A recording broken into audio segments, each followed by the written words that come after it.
বছরেও মেগা প্রকল্প হলেও মানুষের ভাগ্যের পরিবর্তন হয়নি। বিএনপি নির্বাচিত হলে নিরাপদ ঢাকা গড়ার প্রত্যয়। তারেক রহমানের ধানের শীষে ভোট দিয়ে পাশে থাকার আহ্বান। 15.5 বছর যারা পালিয়েছিলেন তারাই এখন মামলাবাজি করছে। অভিযোগ জামায়াতের আমিরের মিথ্যা আশ্বাসে না ভোলার আহ্বান। কার্যত আগামীকালই শেষ হচ্ছে নির্বাচনের প্রচারণা। দম ফেলার ফুরসত নেই প্রার্থীদের। শেষ মুহূর্তে ভোটারদের মন জয়ের চেষ্টা।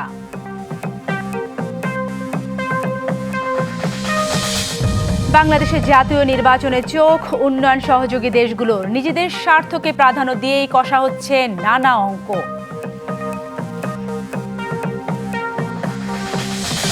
চট্টগ্রাম বন্দরে আবারও অনির্দিষ্টকালে ধর্মঘট। এই সরকারের মেয়াদে ডিপি ওয়ার্ল্ডের সাথে চুক্তি হচ্ছে না। নির্বাচনে বিঘ্ন ঘটাতেই আন্দোলন। এবং কক্সবাজারে উখিয়ায় ক্যাম্পের বাইরে অবৈধভাবে বসবাস করা 1000-এর বেশি রোহিঙ্গা আটক। যৌথ বাহিনীর অভিযান অব্যাহত। দেখছিলেন নাসির সিনটেক্স গ্রুপ সংবাদ শিরোনাম। এবারে জানাবো খবরের বিস্তারিত। আপনাদের সাথে আছি সালিহা পারভিন সাথী। বিএনপি নির্বাচিত হলে ঢাকা শহর হবে নিরাপদ শহর। সুন্দর শহর গড়ে তোলা হবে। বুক ভরে শ্বাস নিতে পারবে সবাই। সারা শহরে 40টি খেলার মাঠ তৈরি করা হবে। রাস্তাঘাটগুলো প্রশস্ত করা হবে। ধানের শীষে ভোট দিয়ে সকলের পাশে থাকার আশা ব্যক্ত করেন তারেক রহমান। ঢাকা 17 আসনের প্রচারণায় ইসিবি চত্বরের পথসভায় এসব অঙ্গীকার করেন তিনি। এরপরে পল্লবীর লাল মাঠে জনসভায় তিনি বলেন, বিগত 16 বছরে দেশে অনেক মেগা প্রকল্প হলেও মানুষের ভাগ্যের পরিবর্তন হয়নি। আমরা একটি সুন্দর শহর গড়ে তুলতে চাই, যেই শহরের মানুষ বুক ভরে শ্বাস নিতে পারবে।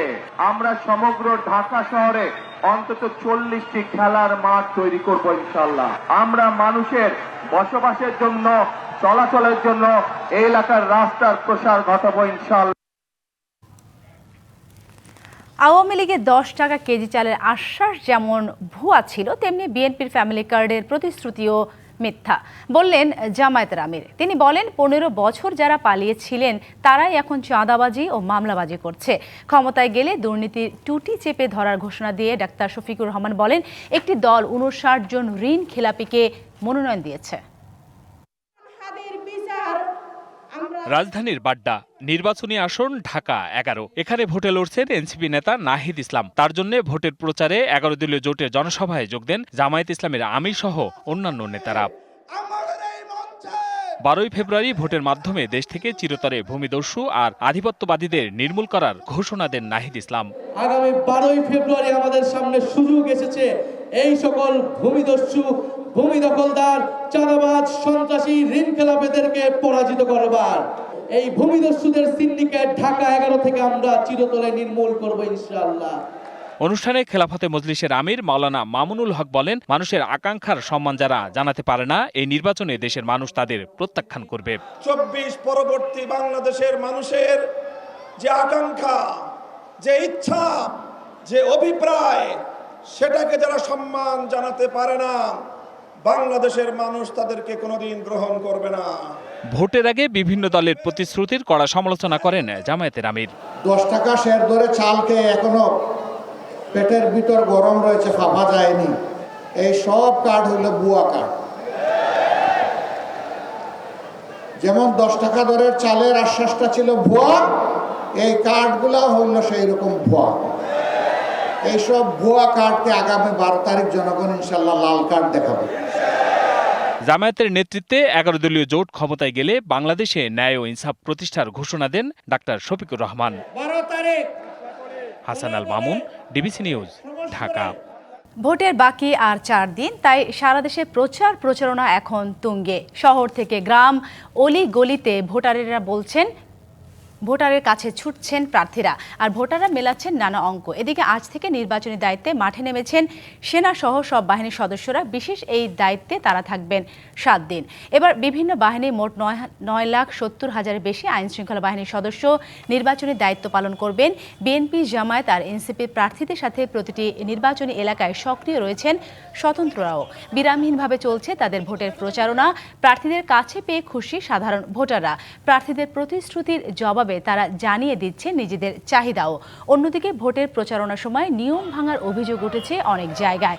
এদিকে আজ থেকে ভোটের মাঠে নামছেন সেনা সহ সব বাহিনীর সদস্যরা।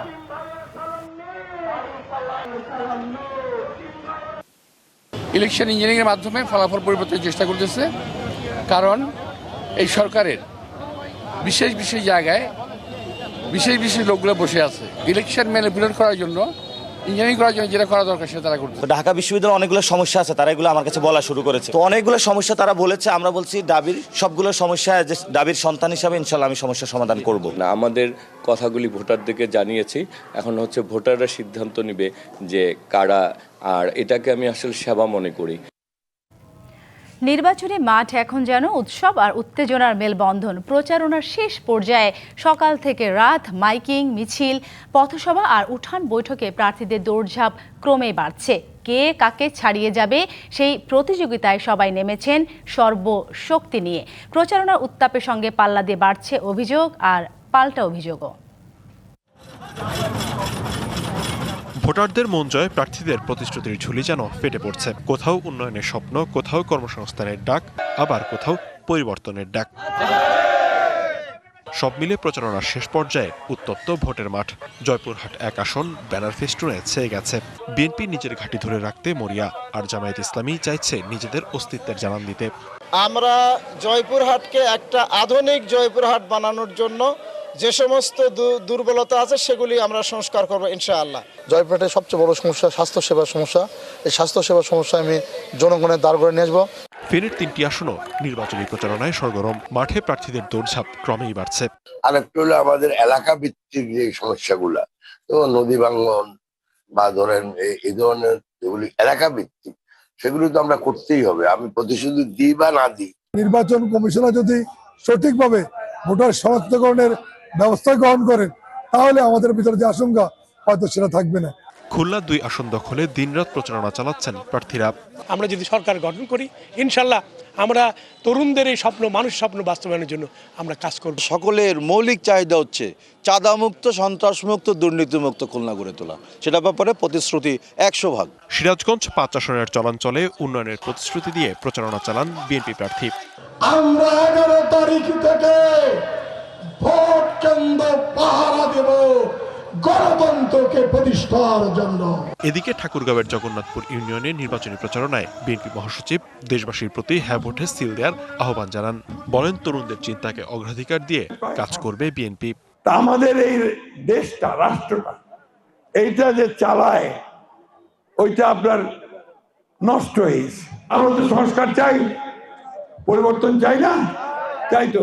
এই 3টা দিনের উপরে সিদ্ধান্ত হবে যে এই বাংলাদেশটা কি আগের মতো চলবে নাকি নতুন করে সুন্দরভাবে চলবে। প্রশাসনের পক্ষপাতদুষ্ট আচরণ ও লেভেল প্লেইং ফিল্ড না থাকার অভিযোগ এনে প্রতিবাদী অনশন করেন সিলেট 1 আসনের সিপিবি প্রার্থী Anwar Hossain Sumon. Ikonkanti Bhowmik, DBC news desk. এবারে নির্বাচনে ভোট কারচুপির কোনো শঙ্কা নেই। উত্তরে সীমান্তবর্তী দুর্গম চরের কেন্দ্রগুলোতে প্রয়োজনীয় ব্যবস্থা নেওয়া হয়েছে।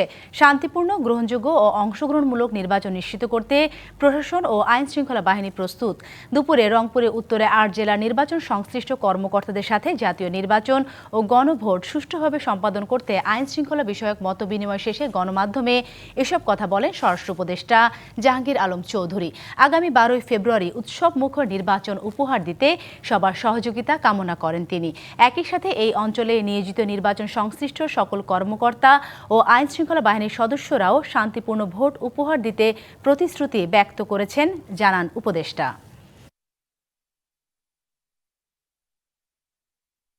সব জায়গায় যেই জায়গায় যেই রকম ব্যবস্থা নেওয়ার ওই ধরনের প্রস্তুতি আমাদের নেওয়া হয়েছে এবং এখানে মধ্যমনে সবাই ওইটি আলোচনা হয়েছে এবং নির্বাচন খুব শান্তিপূর্ণভাবে সুষ্ঠু পরিবেশে এবং একটা উৎসব মুখর পরিবেশে নির্বাচন হবে এবং একটা ফ্রি, ফেয়ার অ্যান্ড ক্রেডিবল নির্বাচন।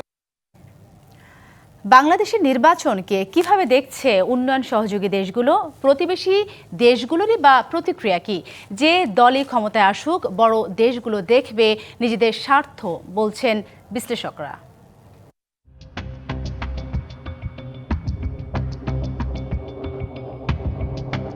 বাংলাদেশের রাজনৈতিক দৃশ্যপট পাল্টালেও জাতীয় নির্বাচন ঘিরে বিভিন্ন দেশের কূটনীতিকদের তৎপরতার হেরফের হয় না তেমন। এবারও দেখা গেছে সেই চিত্র। দফায় দফায় বিভিন্ন দেশের রাষ্ট্রদূতরা দেখা করেছেন বিএনপি ও জামায়াতের নেতাদের সাথে। ভারত এই নির্বাচনকে কিভাবে দেখছে? স্থবির হয়ে থাকা ভারতের সাথে সম্পর্কের বরফ কি গলবে নির্বাচনের মধ্য দিয়ে? একটা সরকার আসবে ঢাকায়, আর সেই সরকারের সাথে ভারত তো বলেই দিয়েছে যে আমরা তাদের সাথে বসে আমরা কাজ করতে চাই। এটাও একটা মনে রাখা দরকার যে ভারত আগেও বাংলাদেশের যে কোনো সরকার এসেছে তার সাথে কাজ করেছে। যাই হোক, যেভাবেই হোক ইলেকশন, মোট কথা হলো যে একটা সরকার আসবে, তাদের সাথে ভারত সরকার নিশ্চয়ই বসবে আর কাজ করবে। নির্বাচন যেমনই হোক, চীন মনোযোগ দেবে ব্যবসা বাণিজ্যে, আর পাকিস্তানের ভারত বিরোধী অবস্থানের কারণে তারাও চাইবে ভারত থেকে দূরে থাকা সরকার, মনে করেন আন্তর্জাতিক সম্পর্ক বিশ্লেষক। নর্মালি চীন যেই সরকারই থাকুক না কেন তার সাথে ডিল করতে চায়, সেটা যে ধরনের সরকার, মানে অন্য কথায় ডোমেস্টিক পলিটিক্সের মধ্যে ঢুকতে চায় না। পাকিস্তান যেই পর্যায়ে গেছে সেখানে বাংলাদেশের সাথে বড় ধরনের অর্থনৈতিক সম্পর্ক করার কাঠামো সম্ভব এখনো হয়নি। তাদের দিক থেকে হলো যে বাংলাদেশে যদি একটা ভারত বিরোধী কোনো একটা দল থাকে তাহলে তারা খুব মনে করে যে তাদের রাজনীতির অংশ হিসাবে ওটা ভালো হয়।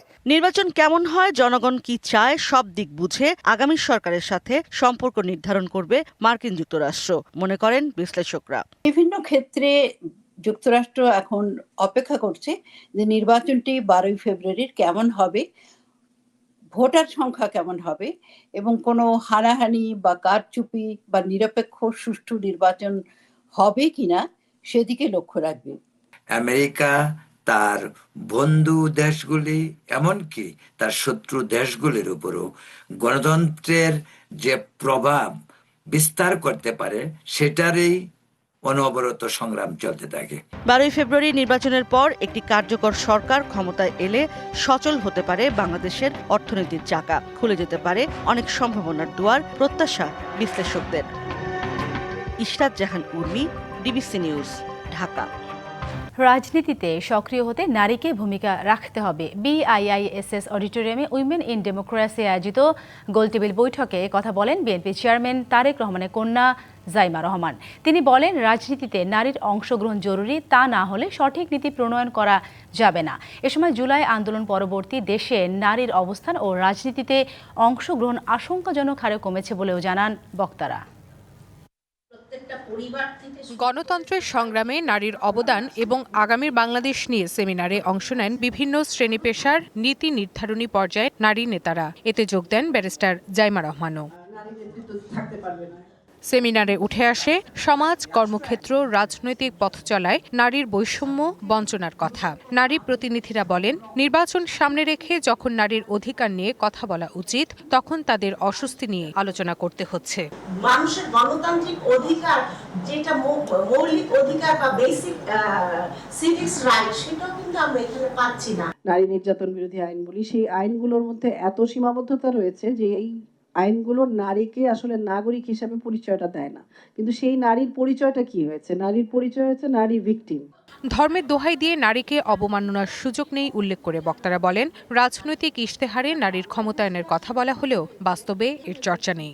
একটা ঘরানার মধ্যে যারা আছেন, এক ধরনের মতাদর্শ যারা অনুসরণ করছেন, তাদের কাছ থেকে কিন্তু সিস্টেম্যাটিক্যালি এই ধরনের আক্রমণ এবং এই ধরনের আন্ডারমাইনিং প্রসেসটা আমরা দেখছি। নেক্সট 4 দিন পরে আমরা জানতে চাই যারা সরকার ফর্ম করবেন তারা কিভাবে দেশটাকে এগিয়ে নিয়ে যাবে। ফ্যামিলি কার্ড দিলে ওই নারী ওই ফ্যামিলি কার্ডের জন্য নারী সে নির্যাতিত হবে, যেটা আমরা গার্মেন্টসে দেখেছি। বেতনটা পাওয়ার দিন বাইরে আসতে পারে না, তার থেকে টাকা নিয়ে নেওয়া হয়। তো এগুলোর জন্য এই ইম্পিউনিটি আপনারা কবে বন্ধ করবেন? আর নারীর রাজনৈতিক অংশগ্রহণ অত্যন্ত জরুরি বলে মনে করেন ব্যারিস্টার জাইমা রহমান। আমরা যদি সুযোগ না পাই, এরকম পলিটিক্যাল অ্যাক্সেস যদি না পাই, এই ফাইন্যান্সিয়াল অ্যাক্সেস যদি না পাই, এই সি সুইট অ্যাক্সেস যদি না পাই, তখন কিন্তু মানে এই যে পলিসিজ ইমপ্লিমেন্টেশন, যে আচ্ছা ঠিক আছে আমাদের দৃষ্টিভঙ্গি কি, আমরা যে পার্সপেক্টিভ দিয়ে কাজ করব, ওইগুলো কিন্তু হয় না। যদি নারীরা না থাকে পলিসি বানানোর সময়, তাহলে কিন্তু পুরোপুরি আমরা জানতে পারবো না। এই জন্য পলিটিক্যাল পার্টিসিপেশন খুবই জরুরি। এছাড়া ধর্মের অপব্যাখ্যা, সাইবার বুলিং, কর্মক্ষেত্রে হয়রানি সহ নারীর নানা প্রতিবন্ধকতা তুলে ধরেন প্রতিনিধিরা। নারীকে যারা সম্মান এবং এগিয়ে যাওয়ার পথ দেখাবে, ঐক্যবদ্ধ হয়ে নির্বাচনে তাদের সঙ্গে থাকার আহ্বান জানানো হয়। মানুষের গণতান্ত্রিক অধিকার। Rifat Tasnuva, DBC news, Dhaka. এবার দেখবেন সিএসআরএম এর সৌজন্যে ডিবিসি ইলেকশন এক্সপ্রেস। দেশ জুড়ে বইছে নির্বাচনের জোর হাওয়া। 12ই ফেব্রুয়ারি হবে ত্রয়োদশ জাতীয় সংসদ নির্বাচনের ভোট গ্রহণ। এ নিয়ে কি ভাবছেন সাধারণ মানুষ থেকে শুরু করে আগামী জনপ্রতিনিধিরা, সে কথা জানাতে ডিবিসি নিউজের ইলেকশন এক্সপ্রেস ছুটে যাচ্ছে সব সংসদীয় আসনে। এখন রয়েছে সংসদীয় আসন 276, লক্ষ্মীপুর 3-এ।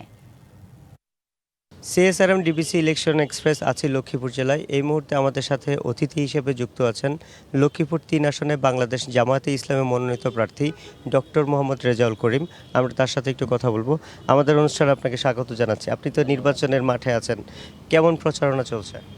ধন্যবাদ। আপনারা জানেন যে লক্ষ্মীপুর সদর 3 আসনে প্রচারণা খুবই ভালোভাবে চলছে। আমরা প্রচারণার অনেকটাই শেষ পর্যায়ে এসে উপনীত হয়েছি। এবারের প্রচারণার ধরন আরপিওর কারণে অনেকগুলো ব্যতিক্রমতা নিয়ে আসা হয়েছে। তো ইনসাফের বাংলাদেশের যে স্বপ্ন, এই স্বপ্নটা আজকে গোটা বাংলাদেশের মানুষের মধ্যেই ছড়িয়ে পড়েছে। সবাই দুর্নীতিমুক্ত একটি ইনসাফের বাংলাদেশ দেখতে চায় এবং দল মত নির্বিশেষে, ধর্ম বর্ণ সবাই এবার ঐক্যবদ্ধ একটা পরিবর্তন মানুষ চায়। 13 তারিখে যদি বাংলাদেশ জামাত ইসলামী 11 দলীয় জোট সরকার গঠন করে, তাহলে যারা হুমকি দিচ্ছে আমরা তাদেরকে নিরাপত্তার ব্যবস্থা করব।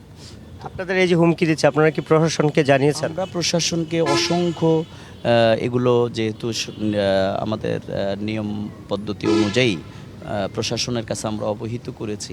বুঝতে পেরেছি। যদি আপনি নির্বাচিত হন তাহলে এই মাদকমুক্ত সন্ত্রাসমুক্ত লক্ষ্মীপুর গঠন করবেন, কিন্তু এই যে নির্বাচনের আগ পর্যন্ত যে পরিস্থিতি চলছে, এই পরিস্থিতিতে আপনার নেতাকর্মী এবং ভোটারদের প্রতি বার্তা কী?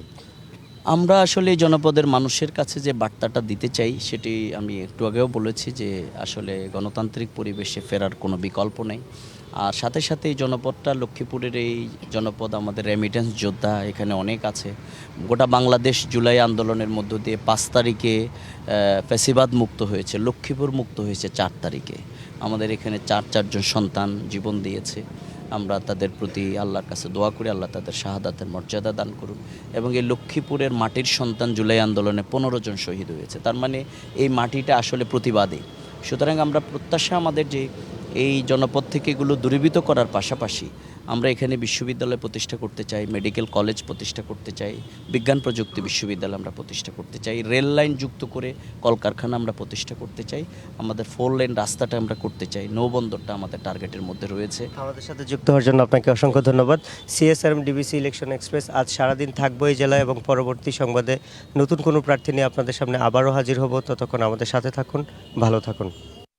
বন্দর চেয়ারম্যানের প্রত্যাহার সহ 4 দফা দাবিতে চট্টগ্রাম বন্দরে ফের অনির্দিষ্টকালের ধর্মঘট চলছে। টানা কর্মবিরতির কারণে রমজানে ভোগ্য পণ্যের দাম নতুন করে বাড়তে পারে বলে মনে করছেন সংশ্লিষ্টরা। বন্দর চেয়ারম্যানের অভিযোগ, বন্দরকে হাইজ্যাক করার চেষ্টা করছে কিছু বিপথগামী কর্মচারী।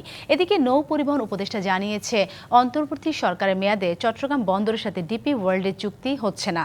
পরিস্থিতি খারাপ করার চেষ্টা করলে নেওয়া হবে ব্যবস্থা। গেল সপ্তাহের শনিবার থেকে চট্টগ্রাম বন্দরে শুরু হয় বিক্ষোভ, অবরোধ, কালো পতাকা মিছিল ও কর্মবিরতি। চলে টানা 6 দিন। গত শুক্র ও শনিবার কর্মসূচি শিথিল করার পর আবারও দেশের প্রধান সমুদ্র বন্দর ধাবিত অচলাবস্থার দিকে। শ্রমিক কর্মচারীদের ফের অনির্দিষ্টকালের কর্মবিরতির প্রভাব পড়েছে সরবরাহ ব্যবস্থায়। চট্টগ্রাম বন্দরের মানুষ ঐক্যবদ্ধ। আমাদের নেতৃত্বে কোনো অবস্থাতেই এই ফ্যাসিবাদের উদ্দেশ্য সফল হতে দেবে না ইনশাআল্লাহ।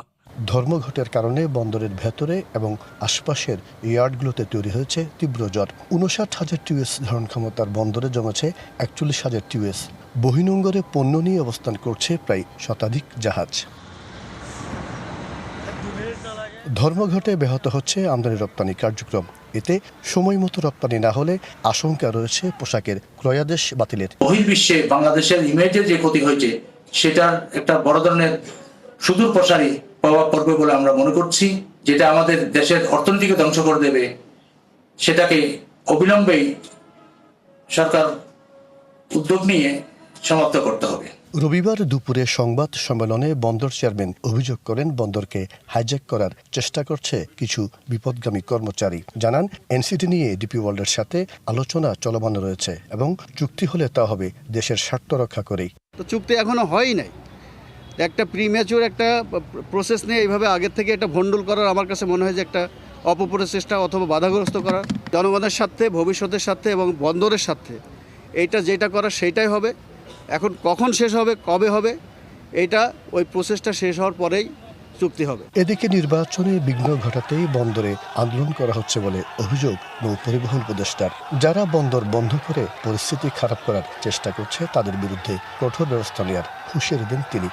ডিপি ওয়ার্ল্ড প্রধান উপদেষ্টাকে দিয়েছেন, যে মেসেজটা আমি পেয়েছি, যে তারা আরো সময় চায়, যেহেতু আমরা যেভাবে যেই জায়গায় আছি সেই জায়গায় আসতে তাদের আরো সময় প্রয়োজন। দেয়ারফর এই নেগোসিয়েশন চলবে, ইভেন ইলেকশনের পরেও চলবে, এটা যদি প্রয়োজন হয়। রমজানের আগ মুহূর্তে বন্দরে অতিরিক্ত খরচ যোগ হলে তা ভোক্তাদের চাপে ফেলবে বলে মনে করেন সংশ্লিষ্টরা। চট্টগ্রাম বন্দরকে বলা হয় দেশের অর্থনীতির সমৃদ্ধির স্বর্ণদ্বার। এই বন্দরকে ঘিরে যখন নানামুখী সমস্যার সৃষ্টি হয় তখন শঙ্কিত হয়ে পড়েন আমদানি ও রপ্তানিকারকরা। দ্রুত এই সমস্যার সমাধান না হলে থমকে যেতে পারে দেশের অর্থনীতির এই লাইফলাইন। মাসুদুল হক, ডিবিসি নিউজ, চট্টগ্রাম। শান্তি। ক্লিক ফ্যানের অ্যারোডাইনামিক ডিজাইনের aluminium blade O double shielded বল বেয়ারিং নিঃশব্দে বাতাস ছড়ায় পুরো ঘর জুড়ে। Click fan. সেনাবাহিনী পেশাদার সদস্যরা র্যাবে গিয়ে পেশাদার খুনিতে পরিণত হতে বলে মন্তব্য করেছেন সাবেক সেনাপ্রধান ইকবাল করিম ভূঁইয়া। আন্তর্জাতিক অপরাধ ট্রাইব্যুনালে সাবেক সেনা কর্মকর্তা জিয়াউল আহসানের বিরুদ্ধে গুম ও হত্যা মামলায় রাষ্ট্রপক্ষের প্রথম সাক্ষী হিসেবে তিনি মন্তব্য করেন। এ সময় গুম ও হত্যার বিষয়ে জিয়ার বেপরোয়া মনোভাবের কথাও তুলে ধরেন তিনি। ১/১১ সরকারের সময় রাজনীতিবিদ থেকে ব্যবসায়ী, যখন তখন যাকে তাকে তুলে নিয়ে নির্যাতন করত সেনা গোয়েন্দা সংস্থা ডিজিএফআইর কতিপয় কর্মকর্তা। কিন্তু অপরাধ করেও বিচারের মুখোমুখি হতে হয়নি কাউকে, যা সেনাবাহিনীর মনস্তত্ত্বে বিচারহীনতার সংস্কৃতির জন্ম দেয় বলে মনে করেন সাবেক সেনাপ্রধান ইকবাল করিম ভূঁইয়া। র্যাবে সেনা সদস্যদের যুক্ত করা বড় ভুল ছিল বলেও মন্তব্য করেন তিনি একজন সাবেক সেনাপ্রধান হিসাবে বর্ণনা করেছেন বাংলাদেশের সেনাবাহিনীকে কিভাবে রাজনৈতিক উদ্দেশ্যে ব্যবহার করে সেনাবাহিনীর পেশাদারিত্ব নষ্ট করা হয়েছে, এবং তিনি বলেছেন যে আমরা পেশাদার সৈনিকদেরকে র্যাবে পাঠাতাম এবং তারা পেশাদার খুনি হয়ে র্যাবে আবার ব্যাক করত, এবং তিনি এই সব অফিসারদেরকে, সামরিক বাহিনীর অফিসারদেরকে র্যাবে পাঠানোর ব্যাপারে ঘোরতর আপত্তি জানিয়েছে। সাবেক সেনাপ্রধানের দাবি গুম ও হত্যার বিষয়ে বেপরোয়া ছিলেন সাবেক সেনা কর্মকর্তা জিয়াউল আহসান। সর্বোপরি তিনি আজকে যার বিরুদ্ধে সাক্ষী দিতে এসেছিলেন সেই জিয়াউল আহসান, তিনি কিভাবে মানুষ হত্যা করেছেন, র্যাবে গিয়ে তার গুমপূর্বক মানুষ হত্যা করার ব্যাপারে যে তার দক্ষতা এবং বেপরোয়া মনোভাব ছিল সেটির বিষয়ে তিনি আদালতে বলেছেন। এদিন সাবেক সেনা কর্মকর্তা জিয়াউল আহসানের বিরুদ্ধে ১০৪ জনকে গুম ও হত্যা মামলায় রাষ্ট্রপক্ষের প্রথম সাক্ষী হিসেবে সাবেক সেনাপ্রধান ইকবাল করিম ভূঁইয়ার সাক্ষ্য সোমবার পর্যন্ত মুলতবি করে tribunal ১। Mizan Ahmed, DBC news, Dhaka. রাজধানীর মিরপুরে আদর্শ উচ্চ বিদ্যালয় মাঠে কথা বলছেন বিএনপি চেয়ারম্যান তারেক রহমান। আমরা সরাসরি যুক্ত হচ্ছি সেখানে। বাংলাদেশের মানুষের বহুল প্রত্যাশিত একটি নির্বাচন হতে যাচ্ছে। বিগত ১ যুগেরও বেশি সময় ধরে বাংলাদেশের মানুষ তাদের ভোট প্রদানের অধিকার থেকে বঞ্চিত ছিল। এই অধিকার কেড়ে নেওয়া হয়েছিল, কিন্তু এই অধিকারকে বাংলাদেশের মানুষের কাছে ফিরিয়ে আনার জন্য বহু মানুষ, রাজনৈতিক দলের কর্মী, বিভিন্ন শ্রেণী পেশার বহু মানুষ তাদের জীবনকে উৎসর্গ করেছে। বহু মানুষ পঙ্গুত্ব বরণ করেছে, বহু মানুষ জুলাই আন্দোলনে গণঅভ্যুত্থানে বহু মানুষ অন্ধ হয়ে গিয়েছে। কিন্তু আজ বাংলাদেশের মানুষ তাদের এই অধিকার ফিরে পেয়েছে। এখন প্রিয় ভাই বোনেরা, 12 তারিখে তো ভোট হবে, 12 তারিখে বাংলাদেশের মেয়েরা শুধু যদি ভোটের মধ্যে থাকে তাহলেই চলবে না। এই 12 তারিখে নির্বাচন হতে হবে দেশ পুনর্গঠনের নির্বাচন, দেশ গঠনের নির্বাচন, মানুষের ভাগ্যের পরিবর্তনের নির্বাচন হতে হবে।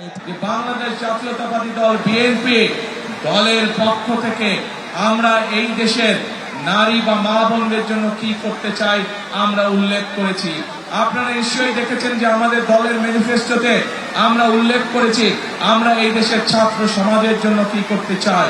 আমরা আমাদের ম্যানিফেস্টোতে উল্লেখ করেছি যে আমরা কিভাবে বাংলাদেশের লক্ষ কোটি যে বেকার আছে সেই বেকারদের কর্মসংস্থান ব্যবস্থা করতে চাই। আমরা উল্লেখ করেছি কিভাবে আমরা আমাদের দেশের মানুষের কাছে স্বাস্থ্য সেবা পৌঁছে দিতে চাই। প্রিয় ভাই বোনেরা, এই পরিকল্পনাগুলোকে যদি সফল করতে হয় তাহলে আজকে ধানের শীষের পক্ষে আমি আপনাদের কাছে ভোট চাই। আজ এই নির্বাচনী জনসভায় আমি হয়তো আমার রাজনৈতিক প্রতিপক্ষ সম্পর্কে আপনাদের সামনে অনেক কথা বলতে পারতাম, কিন্তু আমি সেই বিতর্ক সেই সব কথায় যেতে চাই না। কারণ আমি হয়তো সেই সব কথা বলতে পারি, কিন্তু সেই সব কথা যদি আমি বলি তাহলে কি এলাকার মানুষ বা দেশের মানুষের কোনো উপকার হবে? কোনো উপকার হবে না। দেশের মানুষ জানতে চায় যে বিএনপি বা অন্য রাজনৈতিক দল দেশ গঠনে কি কি পরিকল্পনা করতে চায়, মানুষের ভাগ্যের পরিবর্তনে কি কি পরিকল্পনা করতে চায়। প্রিয় ভাই বোনেরা, আমরা দেশের যে জনসংখ্যা তার অর্ধেক নারী। আপনারা জানেন দেশনেত্রী খালেদা জিয়া যতবার দেশ পরিচালনার সুযোগ পেয়েছেন উনি চেষ্টা করেছেন দেশের নারীদেরকে শিক্ষা ব্যবস্থা ফ্রি করে দিতে, এবং সেই জন্যই এই দেশে বাংলাদেশে আমাদের মেয়েরা ক্লাস 1 থেকে শুরু করে ক্লাস 12 পর্যন্ত তাদের শিক্ষা ব্যবস্থা ফ্রি হয়েছে। প্রিয় ভাই বোনেরা, আমরা এবার ইনশাআল্লাহ আপনাদের দোয়ায়, আল্লাহর রহমতে, আপনাদের সহযোগিতা, আল্লাহর রহমতে বিএনপি সরকার গঠন করলে আমরা এই যে গত 2 যুগ ধরে যে 3 যুগ ধরে মেয়েরা শিক্ষিত হচ্ছে সারা বাংলাদেশে এই নারীদেরকে আমরা অর্থনৈতিকভাবে স্বাবলম্বী করে গড়ে তুলতে চাই, এবং এই জন্য সমগ্র বাংলাদেশে আমরা মায়েদের কাছে প্রত্যেকটি ঘরের গৃহিণীর কাছে আমরা ফ্যামিলি কার্ড পৌঁছে দিতে চাই, যে ফ্যামিলি কার্ডের মাধ্যমে সরকারের পক্ষ থেকে তাদেরকে সহযোগিতা করা হবে, এবং সেই সহযোগিতার মাধ্যমে ধীরে ধীরে বাংলাদেশের প্রত্যেকটি খেটে খাওয়া মানুষ, প্রত্যেকটি খেটে খাওয়া নারী, প্রত্যেকটি খেটে খাওয়া পরিবার ধীরে ধীরে স্বাবলম্বী হয়ে গড়ে উঠবে। প্রিয় ভাই বোনেরা, এই এলাকায় যেরকম বহু শিক্ষিত নারী পুরুষ আছে যারা বেকার হয়ে বসে আছে, তাদের হাতে শিক্ষার আলো আছে কিন্তু বেকার হয়ে বসে আছে, ঠিক একইভাবে সমগ্র বাংলাদেশে এই সমস্যা রয়েছে। আমরা বাংলাদেশের প্রত্যেকটি জায়গায়, ঢাকা মহানগরীতে প্রত্যেকটি এলাকায়, প্রত্যেকটি আসনে আমরা অন্তত মিনিমাম একটি করে ভোকেশনাল ইনস্টিটিউট তৈরি করতে চাই, যার মাধ্যমে আমরা আমাদের শিক্ষিত ছেলেদেরকে, শিক্ষিত মেয়েদেরকে আমরা ভাষা শিক্ষা সহ বিভিন্ন বিষয়ে ট্রেনিং দিতে চাই, যার মাধ্যমে তারা হয় নিজের ব্যবসা বাণিজ্য শুরু করতে পারবে অথবা বিদেশে কর্মসংস্থানের ব্যবস্থা করে বিদেশে যেতে পারবে। প্রিয় ভাই বোনেরা, যারা বিদেশে যায়, আমাদের ছেলেরা যারা বিদেশে যায়, আমরা দেখেছি অনেক দুস্থ পরিবার তারা জমি জমা করে বিক্রি করে বিদেশে যায়। আমরা সিদ্ধান্ত গ্রহণ করেছি যারা চাকরি নিয়ে বিদেশে যাবে তাদেরকে যাতে জমি বিক্রি করতে না হয় সেই জন্য আমরা ব্যাংক থেকে তাদেরকে স্বল্প সুদে তাদেরকে ঋণ দেওয়ার ব্যবস্থা করব, যাতে আমাদের তরুণ সমাজের সদস্যরা যখন বিদেশে যাবে তাদেরকে পৈতৃক সম্পত্তি বিক্রি করতে না হয়। প্রিয় ভাই বোনেরা, আমরা সিদ্ধান্ত গ্রহণ করেছি বাংলাদেশের কৃষক যদি ভালো থাকে তাহলে বাংলাদেশের মানুষও ভালো থাকবে, এবং সেই জন্যই মা বোনদের কাছে যেমন আমরা ফ্যামিলি কার্ড পৌঁছে দিতে চাই, সমগ্র বাংলাদেশের কৃষক ভাইদের কাছে আমরা কৃষি কার্ড পৌঁছে দিতে চাই, যার মাধ্যমে কৃষক ভাইরা সরকারের পক্ষ থেকে সরাসরি তাদের কাছে তাদের প্রয়োজনীয় সার, বীজ এবং কীটনাশক ঔষধ পৌঁছাবে। শুধু তাই নয়, আপনারা যারা ঢাকা 15 অধিবাসী, আপনাদের আত্মীয় স্বজন পরিবারের অনেক সদস্য আছে যারা গ্রামে বাস করে এবং কৃষি কাজ করে, আছে না এরকম? প্রায় প্রত্যেকটি মানুষের আছে এরকম। আমরা সিদ্ধান্ত গ্রহণ করেছি 10,000 টাকা পর্যন্ত কৃষি লোন সুদ সহ ইনশাল্লাহ আমরা মওকুফ করব 12 তারিখে যদি আমরা সরকার ইনশাল্লাহ গঠন করি। প্রিয় ভাই বোনেরা, এই এলাকায় মানুষের চিকিৎসা সুবিধার জন্য এই এলাকার সন্তান মিল্টনকে যেমন আমরা ধানের শীষের প্রার্থী ঘোষণা করেছি, মিল্টন একটু আগে তার বক্তব্যে বলেছে যে এই এলাকার মানুষের চিকিৎসা সুবিধার জন্য একটি হাসপাতালের প্রয়োজন। আমরা সারা বাংলাদেশের মানুষের কাছে আমরা গ্রামে গ্রামে চিকিৎসা সুবিধা পৌঁছে দেবার জন্য আমরা হেলথ কেয়ার নিযুক্ত করতে চাই। যারা গ্রামে গ্রামে যাবে, বিশেষ করে মা বোনদেরকে তারা চিকিৎসা সুবিধা দিবে। এই এলাকার মানুষের প্রয়োজনের জন্য আমরা ইনশাআল্লাহ মিল্টন যে দাবি করেছে সরকার গঠন করলে আমরা সেই হাসপাতাল পর্যায়ক্রমিকভাবে এখানে আমরা স্থাপন করব। ডিবিসি সংবাদে এই ছিল এখনকার মতো। ডিবিসি নিউজের সংবাদগুলো পড়তে ভিজিট করুন dbcnews.tv আর ভিজিট করুন ডিবিসির ফেসবুক পেজ এবং ইউটিউব চ্যানেল। ডিবিসির সঙ্গেই থাকুন।